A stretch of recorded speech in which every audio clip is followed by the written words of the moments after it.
दोस्तों नमस्कार। IPD channel में आपका स्वागत है। मैं आरपी दुबे। दोस्तों, इस वीडियो में मैं आपके साथ यूक्रेन युद्ध पर ट्रंप और पुतिन के बीच अलास्का बैठक के बाद की नवीनतम जानकारी शेयर करूंगा। दोस्तों, अपने पिछले 4 या 5 ब्लॉग में आपके साथ मैंने पुतिन और ट्रंप के बीच अलास्का में बैठक होने से पहले, बैठक के दौरान क्या डिस्कस हुआ और उसके बाद जो भी घटनाक्रम चल रहा है, पुतिन और ज़ेलेंस्की के बीच बायलैटरल मीट की तैयारी चल रही है। पुतिन का क्या प्लान था, उसके प्लान पर यूएसए, यूक्रेन और यूरोपियन यूनियन के लीडर्स के बीच क्या बातचीत चल रही है, क्या लेटेस्ट डेवलपमेंट्स हैं, इसके बारे में आपसे नवीनतम जानकारी साझा करूंगा। हालांकि इस मुद्दे से पर मैं विस्तृत चर्चा पहले अपने ब्लॉग में कर चुका हूं आप लोगों से। दोस्तों, यूरोपीय संघ के शीर्ष राजनयिक ने भविष्य में शांति समझौते के तहत यूक्रेन पर रूस को अपने क्षेत्र देने के लिए दबाव डालने के खिलाफ चेतावनी दी है। दोस्तों, जो यूरोपीय संघ के शीर्ष राजनयिक ने हैं, उन्होंने कहा है कि जो पुतिन का प्लान है, पुतिन प्लान के तहत यूएसए यूक्रेन पर रूस को अपने क्षेत्र देने का दबाव डाल रहा है। उन्होंने इस बारे में यूरोपीय संघ को, यूक्रेन को एक वार्निंग दी है। दोस्तों, चूंकि यूरोपीय संघ यूक्रेन के साथ ट्रंप की व्हाइट हाउस शांति वार्ता में शामिल हो गया है, काजा कल्लास ने कहा है कि रूस को यूक्रेनी क्षेत्रों को अपने पास रखना देना एक जाल है, एक ट्रैप है, जिसमें पुतिन चाहते हैं कि यूरोपीय संघ शामिल हो जाए। दोस्तों, काजा कल्लास एक सीनियर पॉलिटिशियन और एस्टोनिया के डिप्लोमेट भी रहे हैं। एस्टोनिया एक जो है एक स्वतंत्र कंट्री है जो फॉर्मर यूएसएसआर से अलग हुआ था। उसकी प्राइम मिनिस्टर भी रह चुकी हैं, लेकिन हाल ही में ये इनका प्रमोशन कर दिया गया है और वो high representative of the European union for foreign affairs and security policy के हाई रिप्रेजेंटेटिव है। यूरोपियन यूनियन में जो भी फॉरेन रिलेशन से रिलेटेड और सिक्योरिटी पॉलिसीज के मैटर पर जो भी चर्चा होती है, उसमें इनकी भागीदारी प्रमुख होती है। तो इन्होंने कहा है कि रूस को यूक्रेनी क्षेत्रों को अपने पास रखने देना एक जाल है। जो पुतिन चाह रहे हैं कि यूक्रेन का डॉनबास रीजन उनके पास होना चाहिए, उन्होंने शर्त रखी हुई है। और पुतिन चाहते हैं कि यूरोपीय संघ का इसमें साथ मिले। दोस्तों, पूर्वी यूक्रेन का डॉनबास क्षेत्र रूस द्वारा लंबे समय से विवादित रहा है, डिस्प्यूटेड रहा है, जहां पिछले 1 दशक में सैन्य आक्रमण के कारण 15 लाख यूक्रेनियंस को पलायन करना पड़ा है। यूक्रेन ने शांति के बदले डॉनबास को क्रेमलिन को सौंपने से लगातार इनकार किया है। हालांकि ट्रंप ने क्षेत्रों की अदला बदली की आवश्यकता पर जोर दिया है। दोस्तों, डॉनबास रीजन पिछले करीब 1.5 दशक से डिस्प्यूटेड रहा है between Ukraine and Russia. Russia कहता है कि Donbas region Russian speaking people का मेजोरिटी है और लगातार रशिया का इसमें इंटरफेरेंस रहा है। इवन इस जो ये वार चल रहा है, इस वार से पहले भी दोनों देशों के बीच काफी झड़पें होती रही है, फाइट होती रही है और तब से लेकर के करीब 15 लाख यूक्रेनियंस का वहां से प्लान हो चुका है। तो जो पुतिन का प्लान अभी किया, जो ट्रंप और पुतिन के बीच जो अभी समिट हुई थी अलास्का में, उसमें पुतिन ने यही कहा है कि डॉनबास रीजन को पूरा चाहिए। हालांकि डॉनबास में डोनेस्क और लुगांस्क 2 प्रोविंस आते हैं। हालांकि 90% एरिया पर अभी रूस का कब्जा हो गया है, लेकिन कुछ पॉकेट्स में अभी भी यूक्रेनियन फोर्सेस का इंटरफेरेंस है। पूर्णतया रशिया का उस पर कंट्रोल नहीं है। दोस्तों, क्रेमलिन की वांटेड लिस्ट में शामिल काजा कैलाश ने यूक्रेन के लिए विश्वसनीय और मजबूत सुरक्षा गारंटी के बारे में विस्तार से बात की। उन्होंने स्वीकार किया कि बातचीत के इस चरण में डिटरिंग फोर्स के लिए, निवारक बल डिटरिंग फोर्स के लिए ज्यादा ठोस कदम नहीं है। उन्होंने कहा कि जो यूक्रेन में जो डिटरिंग फोर्स तैनात होगी उस दिशा में कोई अभी कॉन्क्रीट स्टेप नहीं लिए गए। उन्होंने आगे और भी कहा कि सबसे मजबूत सुरक्षा गारंटी एक मजबूत यूक्रेनी सेना है। कह रहे कि यूक्रेनी सेना को यूरोपियन यूनियन और यूएसए को मजबूत करना चाहिए, वही एकमात्र विकल्प है। और ऐसी गारंटी स्थापित करने के महत्व को रेखांकित किया। उन्होंने इसको अंडरलाइन किया कि यूक्रेनी फोर्स को मजबूत करना चाहिए। उन्होंने कहा और ऐसी गारंटी स्थापित करने के महत्व को अंडरलाइन किया है जो सिर्फ कागजों तक सीमित ना हो।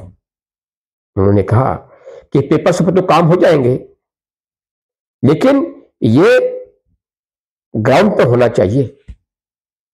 यूक्रेनी सेना के लिए सबसे जो सोफिस्टिकेटेड जो आर्म्स एम्यूनिशन है, एडवांस्ड वेपन्स है, उनके पास होने चाहिए, सो दैट कि भविष्य में अगर पीस डील के को तोड़ता है रशिया तो उसको बिफिटिंग रिप्लाई दे सके। उन्होंने और भी कहा कि इच्छुक गठबंधन के सदस्य देशों को यह तय करना है कि वे क्या योगदान दे सकते हैं और यह अभी तक स्पष्ट नहीं है कि ये बल किस क्षमता से काम करेंगे। दोस्तों, मैंने अपने पीछे एक ब्लॉग में आपको बताया था कि कोलिशन ऑफ विलिंग एक प्लेटफॉर्म तैयार हो रहा था कुछ इच्छुक यूरोपियन कंट्रीज के देशों का। उसमें प्रोविजन यह था कि सभी यूरोपियन कंट्रीज के इच्छुक देश अपना डिफेंस फोर्सेस और डिफेंस इक्विपमेंट्स प्रोवाइड करेंगे और वो जो कोलिशन है को यूक्रेन में डिप्यूट किया जाएगा। मतलब कहने का यह है कि यूरोपियन फोर्सेस यूक्रेन में होंगी। इस तरह की तैयारी चल रही थी और अभी भी इस दिशा में भी प्रोग्रेस हो रही है। इस दिशा में सोचा जा रहा है कि अगर पुतिन सीज फायर के लिए और यूक्रेन वार को एंड करने के लिए नहीं एग्री होते हैं तो इस प्रकार की फोर्स यूक्रेन में लगाई जाए सो दैट कि यूक्रेन की जमीन की रक्षा कर सके। दोस्तों, अलास्का शिखर सम्मेलन में यूरोपीय संघ ने कहा कि पुतिन को वह सब कुछ मिल गया जो वो चाहते थे और इसका असर शांति समझौते पर बातचीत करने में उनकी रुचि पर पड़ेगा। पुतिन का इतना स्वागत हुआ, वहां पर रेड कार्पेट वेलकम हुआ और वो चाहते थे कि प्रतिबंध ना लगाए जाए जो उन्होंने हासिल कर लिया। उन्होंने हासिल कर लिया। मीटिंग के बाद पुतिन ने ट्रंप ने कह दिया कि हम रशिया पर कोई सैंक्शंस नहीं लगाएंगे जो प्रपोज्ड है। सब भूल रहे हैं कि रूस ने एक भी रियायत नहीं दी है। दोस्तों, इस जो अलास्का में जो मीटिंग हुई है पुतिन और ट्रंप के बीच में, पुतिन ने एक भी रियायत नहीं दी, कंसेशन नहीं दिया, जो कि एक्सपेक्टेड था कि पुतिन भी कुछ कंसेशन रियायत देंगे सीज फायर के लिए या यूक्रेन वार को खत्म करने के लिए। उन्होंने कुछ नहीं दिया। उन्होंने सिर्फ अपनी शर्तें रखी थी और क्लियर बोल दिया जो वो कंडीशंस पहले चाहते थे सीज फायर के लिए, उसी कंडीशंस पर ही उन्होंने अपना प्लान दिया है। दोस्तों, इस बीच ट्रंप ने कल रूस और यूक्रेन के बीच शांति वार्ता के मूल्यांकन के लिए 2 हफ्ते की समय सीमा तय की है। उन्होंने कहा कि 2 हफ्ते के भीतर यह स्पष्ट हो जाएगा कि रूस और यूक्रेन आगे कैसे बढ़ेंगे। अगर कोई ठोस प्रगति नहीं होती है तो ट्रंप ने कहा कि वो किसी दूसरे रास्ते पर विचार करेंगे। लेकिन जेलेंस्की ने पुतिन द्वारा उनसे मुलाकात की इच्छा जताने पर संदेह जताया। जेलेंस्की ने आगे सच कहा।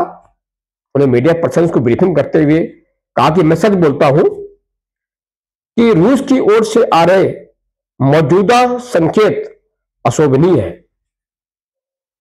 वे मुलाकात की जरूरत से बचने की कोशिश कर रहे हैं। वे युद्ध खत्म नहीं करना चाहते। दोस्तों, जैसा कि पहले ही अंदेशा लगाया जा रहा था कि पुतिन कभी भी मीटिंग में नहीं आना चाहते, तो उन्होंने संदेह जताया कि वो कभी भी मीटिंग में नहीं आएंगे, बायलैटरल मीट नहीं करेंगे, जेलेंस्की के सामने टेबल पर नहीं बैठेंगे। वो अभी आज का डेवलपमेंट है। उन्होंने कहा कि अगर एजेंडा तय होगा ठोस एज पर the conditions of Russia Putin, तभी ही मीटिंग संभव है, अदरवाइज मीटिंग संभव नहीं होगी। दोस्तों, अगर सच कहें, जो अपना मानना है कि एक दूसरे के क्षेत्रों पर बढ़ते हमलों को देखते हुए कोई भी पक्ष युद्ध को समाप्त करने या उसे रोकने के लिए गंभीर नहीं है। जेलेंस्की ने कथित तौर पर कहा था कि रूस ऐसा व्यवहार कर रहा है मानो युद्ध को रोकने के लिए कोई वैश्विक प्रयास ही नहीं हो रहे हैं। उन्होंने कहा कि पुतिन के ऊपर किसी प्रकार का कोई दबाव नहीं है। कितनी मीटिंग हो गई है सीज फायर के लिए, युद्ध विराम करने के लिए, युद्ध खत्म करने के लिए, लेकिन उनका रवैया पहले की तरह चल रहा है। लग ऐसे रहा है कि इंटरनेशनल लेवल पर इस दिशा में कोई एफर्ट्स नहीं हो रहे, कोई ग्लोबल एफर्ट्स नहीं हो रहे हैं।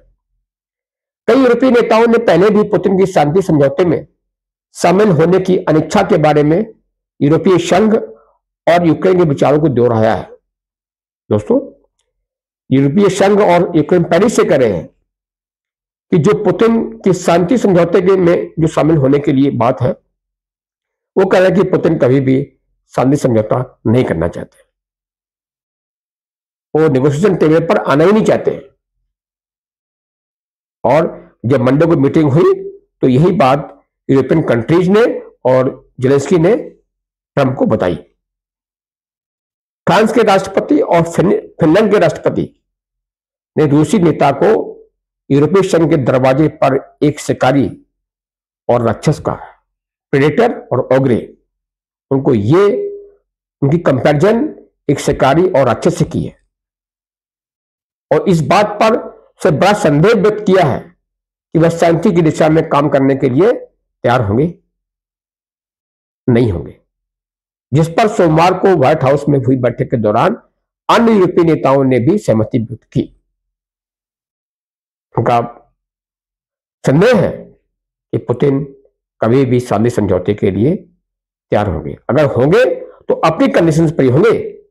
वो यूक्रेन को किसी भी तरह की कोई रियायत देने के मूड में नहीं है। दोस्तों, रूस ने कल रात पश्चिमी यूक्रेन पर हमले शुरू कर दिए, जिसमें एक अमेरिकी स्वामित्व वाले इलेक्ट्रॉनिक्स प्लांट पर सहित कई ठिकानों पर हमला किया गया और युद्ध समाप्त करने के अमेरिकी लीडरशिप वाले प्रयासों में अनसर्टेनिटी पैदा की। सोमवार को व्हाइट हाउस में हुई वार्ता के बाद से रूस ने यूक्रेन पर लगभग 1000 लंबी दूरी के ड्रोन और मिसाइलें दागी है।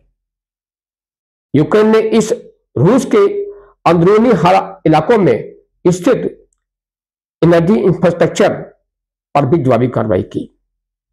दोस्तों, इस अलास्का जो मीटिंग हुई थी, मीटिंग के बाद ये कह रहे थे कि दोनों नेताओं के बीच सौहार्दपूर्ण वातावरण में मीटिंग हुई, दोनों के संबंध बहुत अच्छे हैं, यूएस के इंटरेस्ट के खिलाफ नहीं जाएंगे पुतिन। लेकिन उन्होंने कल जो अमेरिकन कंपनीज हैं, जो इलेक्ट्रॉनिक्स इंडस्ट्री में जो अमेरिकन कंपनी है यूक्रेन में, उस पर हमले कर दिए और इंडस्ट्री को बर्बाद कर दिया उन्होंने। तो आपको क्या लगता है कि एक अनसर्टेनिटी का माहौल है? पुतिन के ऊपर अलास्का मीटिंग का कोई भी इफेक्ट नहीं पड़ा, वो पहले की तरह ही बिहेव कर रहे हैं।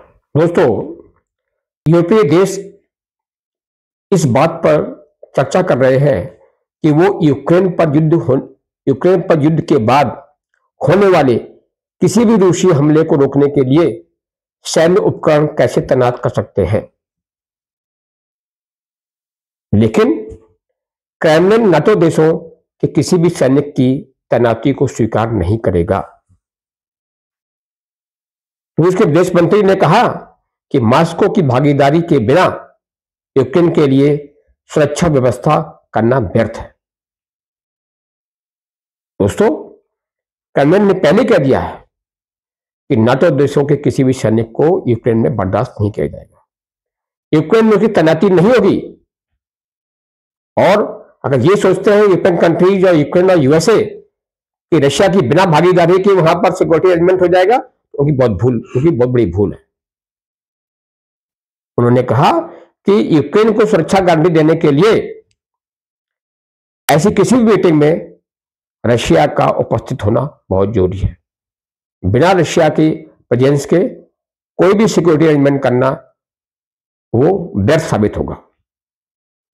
दोस्तों, अमेरिकी विदेश मंत्री मार्को रूबियो ने कल यूरोपीय देशों के राष्ट्रीय सुरक्षा सलाहकारों नेशनल सिक्योरिटी एडवाइजर्स के साथ एक कॉन्फ्रेंस कॉल की, जिनसे यूक्रेन के लिए भविष्य की सुरक्षा गारंटी में भूमिका निभाने की उम्मीद है।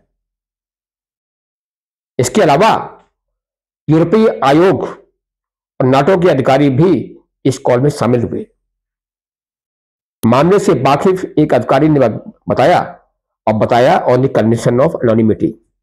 उसको बताने की परमिशन नहीं थी कि मीटिंग में क्या हुआ, लेकिन फिर भी उसने जाके ऑफ द रिकॉर्ड बताया कि यूक्रेन के लिए सुरक्षा गारंटी के बारे में जमीन पर अमेरिकी सेनाओं की तैनाती के अलावा हर चीज पर विचार किया जा रहा है और किसी भी संभावना से इनकार नहीं किया जा रहा है। हालांकि यूएसए ने पहले कह दिया कि there be no boot on the ground Ukraine. हालांकि उनकी सेना यूएसए के सैनिकों की तैनाती नहीं होगी।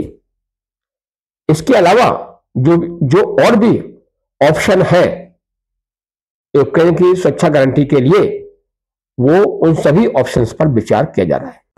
दोस्तों, यूक्रेन के लिए सुरक्षा गारंटर के रूप में चीन की संभावित भागीदारी के बारे में कुछ अफवाहें चल रही हैं, लेकिन जेलेंस्की ने किसी भी शांत समझौते में सुरक्षा गारंटर के रूप में चीन की संभावना को खारिज कर दिया है और कहा है कि चीन ने उन्हें शुरू से ही इस युद्ध को रोकने में मदद नहीं की है। इसके बजाय चीन ने ड्रोन बाजार खोलकर रूस की हेल्प की है, ड्रोन मार्केट खोल दिया था। चीन ने व्यापक अंतर्राष्ट्रीय प्रतिबंधों के बावजूद रूसी अर्थव्यवस्था को बचाए रखा है। अंतर्राष्ट्रीय संघर्षों में मेडिसिन से जुड़ी में बड़ी भूमिका निभाने की बीजिंग की महत्वाकांक्षाओं के बावजूद जेलेंस्की की टिप्पणियों से पता चलता है कि रूस यूक्रेन शांति प्रक्रिया में चीन की कोई भूमिका नहीं होगी। हालांकि चाइना बहुत एम्बिशियस है, वो चाहता है कि रूस और यूक्रेन के बीच मेडिशन करे, क्योंकि वो रूस से काफी नजदीक है, रूस की बहुत हेल्प भी कर रहा है। लेकिन ऐसी किसी सुरक्षा गारंटर के रूप में जेलेंस्की ने साफ मना कर दिया है कि चीन पीस डील में सुरक्षा गारंटर नहीं होगा। दोस्तों, जेलेंस्की ने यह भी कहा है कि केवल वही देश शांति समझौते की वार्ता प्रक्रिया में शामिल हो सकते हैं जिन्होंने रूसी आक्रमण के बाद से कीव का समर्थन किया है।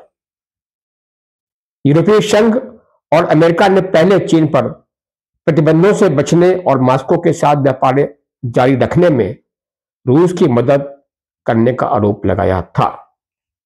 दोस्तों, यूरोपीय संघ और अमेरिका ने पहले आरोप लगाए हुए हैं कि चीन चीन रूस की हेल्प कर रहा है इस बार में। दोस्तों, संक्षिप्त में कहें, जिस्ट, तो पुतिन की मांग है कि यूक्रेन पूर्वी डोनबास क्षेत्र को पूरी तरह छोड़ दे, ईस्टर्न डोनबास को, और नाटो में शामिल होने की अपनी महत्वाकांक्षाओं को त्याग दे, न्यूट्रल रहे, तटस्थ रहे और पश्चिमी सैनिकों को देश से बाहर रखे। कोई वेस्टर्न कंट्रीज का कोई भी सैनिक, कोई भी फोर्स यूक्रेन में डिप्लॉय नहीं होगी। पुतिन अपनी इस मांग पर अड़े हुए हैं। यूक्रेन में शांति सेना के रूप में कोई भी पश्चिमी सैनिक जमीन पर तैनात नहीं किया जाएगा, पुतिन की मांग है। दोस्तों, फिलहाल दोनों पक्षों की ओर से तनाव कम करने का कोई संकेत नहीं दिख रहा है। दोनों पक्ष शांति समझौते के लिए अपनी अपनी शर्तों पर अड़े हुए हैं। हालांकि सभी संबंधित पक्ष शांति प्रयासों के लिए 24 घंटे काम कर रहे हैं, वर्कआउट कर रहे हैं। दोस्तों, आइए रोजमर्रा की गतिविधियों पर नजर रखेंगे।